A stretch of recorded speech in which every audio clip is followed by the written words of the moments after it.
Uh, and then you ask me, you know, whether I approve of violence. I mean, that just doesn't make any sense at all. Whether I approve of guns. I grew up in Birmingham, Alabama.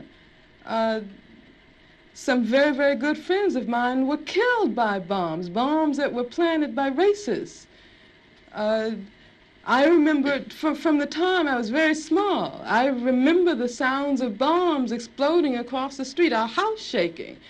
I remember my father having to have guns at his disposal at all times because of the fact that at any moment we might expect to be attacked. The man who was at that time in complete control of the city government, his name was Bull Connor, would often get on the radio and make statements like, niggers have moved into a white neighborhood, we better expect some bloodshed tonight. And sure enough, there would be bloodshed.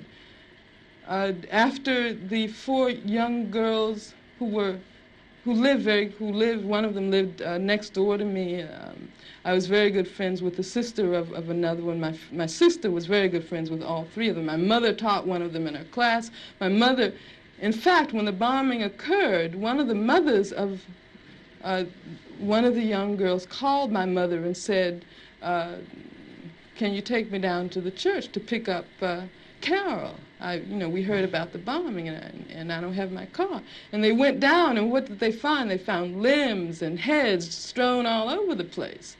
And then after that, in my neighborhood, all of the men organized themselves into an armed patrol. They had to take their guns and patrol our community every night because they did not want that to happen again.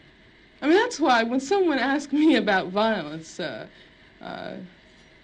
I just find it incredible. Because what it means is that the person who's asking that question has absolutely no idea what black people have gone through, what black people have experienced in this country since the time the first black person was kidnapped from the shores of Africa.